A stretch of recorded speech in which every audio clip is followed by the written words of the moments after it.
Esu humanitarinių mokslų daktaras Andrius Martinkus ir tęsime mūsų pamąstymus apie kintantį pasaulį ir apie Lietuvos valstybės, lietuvių tautos vietą šitame kintančiame pasaulyje. Dėkoju Viktorui už kanalo paramą, dėkoju Jums visiems už tai, kad žiūrite, už patiktukus, už komentarus.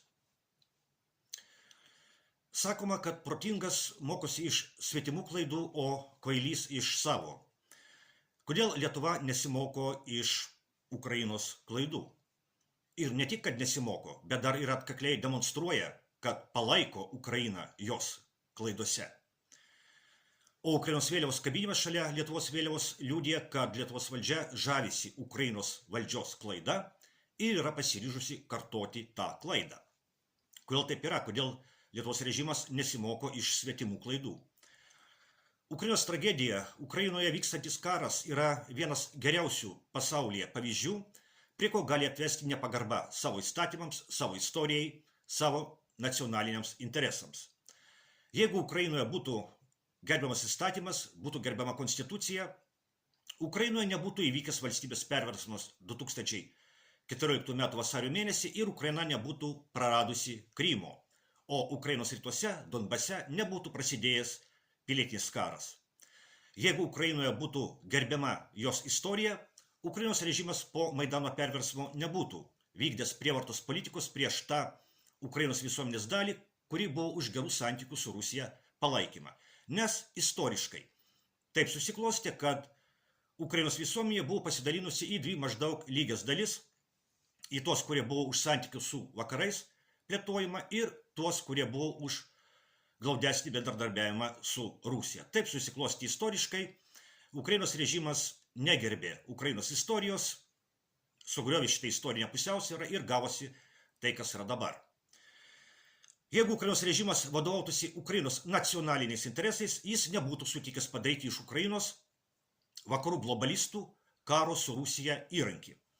Bet tas Ukrainos režimas, kuris atsirado po Maidano perversmo, vadovavosi ne Ukrainos nacionaliniais interesais, o aptarnavo, aišku, už pinigus, vakarų globalistų interesus.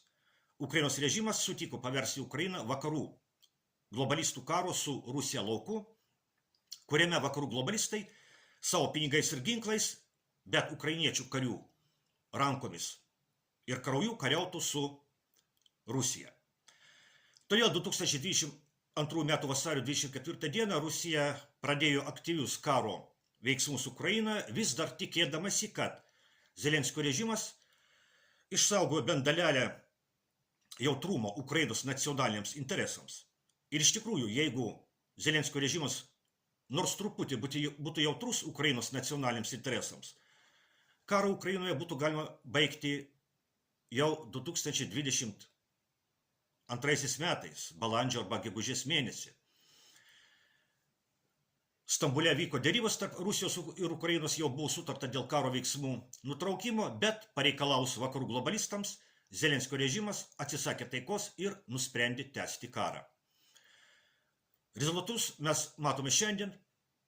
Jeigu Ukrainos režimas tarnautų ne savo šeimininkams, vakarų globalistams, o Ukrainos žmonėms, šiandien Ukraina nebūtų praradusi tiek teritorijų, tiek žmonių, tiek turto. Kai žlugo TSRS 1991 metais ir Ukraina tapo nepriklausoma, joje gyveno 52 milijonai žmonių. Tai buvo didžiausia ekonominį potencialą turinti valstybė tarp buvusių TSRS respublikų. Ukraina turėjo viską, kas buvo reikalinga jos klestėjimui. Galingą pramonę ir žemės ūkį, Juodosios jūros laivyną, uostus, išvystytą mokslą. Tai buvo Prancūzijai prilygstanti valstybė. O kas Ukraina yra šiandien? Niekas tiksliai nežino, kiek Ukrainoje liko žmonių. Manoma, kad Zelenskio režimo valdomoje teritorijoje liko apie 25 milijonai gyventojų. O iš TSRS Ukraina išėjo turėdama 52 milijonus žmonių. Kas tai, jei ne genocidas? Ir atsakomybė už šį genocidą pirmiausia tenka ne Rusijai ir net ne vakarų globalistams. Atsakomybė už Ukrainos žmonių genocidą pirmiausia tenka Ukrainos režimui, kuris vadovaujasi ne nacionaliniais Ukrainos interesais, o aptarnauja vakarų globalistų interesus. Ukrainos režimo politika yra klaida tik jei ją vertinti nacionalinio intereso požiūriu. Bet jei vertinti globalistų interesų požiūriu, Ukrainos režimo politika yra visiškai teisinga, nes naudinga globalistams. Čia yra atsakymas, kodėl Lietuva nesimoko iš Ukrainos klaidų. Nes Lietuvos režimas, kaip ir Ukrainos režimas, vadovaujasi ne nacionaliniais interesais, o aptarnauja vakarų globalistų interesus.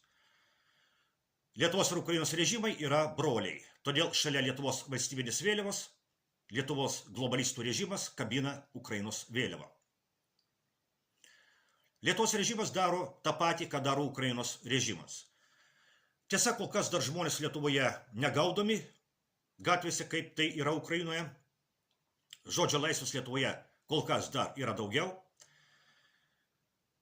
Bet tai, kaip Lietuvos režimas žavisi Ukrainos režimu, rodo, kad tai gali ateiti ir į Lietuvą.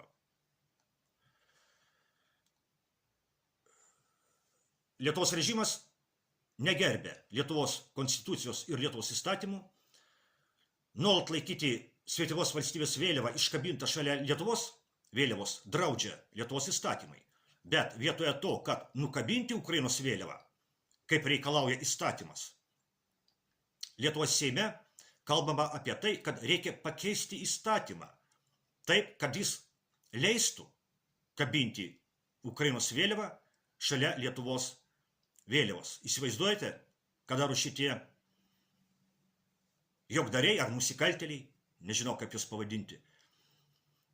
Įstatymas draudžia laikyti Ukrainos vėliavą šalia Lietuvos vėliavos, tai jie nenukabinti Ukrainos vėliavą ruošiasi jau pakeisti įstatymą, kad būtų galima ir toliau laikyti Ukrainos vėliavą šalia Lietuvos vėliavos.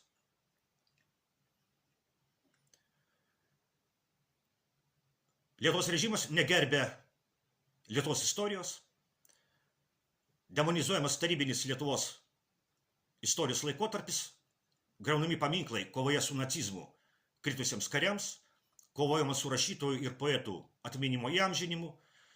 Lietuvos režimas negerbė Lietuvos nacionalinių interesų.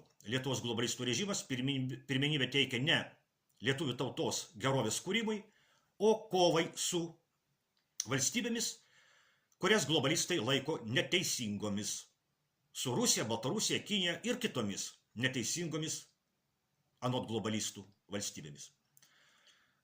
Normalaus globalistų propagandos neužzombinto žmogaus požiūriu, tai, ką daro Ukrainos režimas, yra beprotybė. Sakoma, kad protingas mokosi iš svetimų klaidų, o kvailys iš savo. O kas nesimoko net iš savo klaidų, nebent beprotis. O taip ir yra Ukrainos režimo atveju. Karo tęsimo pasekmė bus tik tai, kad Ukraina praras dar daugiau teritorijų ir dar daugiau žmonių. Tai bepročių arba nusikaltėlių politika. O Lietuvos režimas palaiko šitą beprotybę ir nusikaltimą.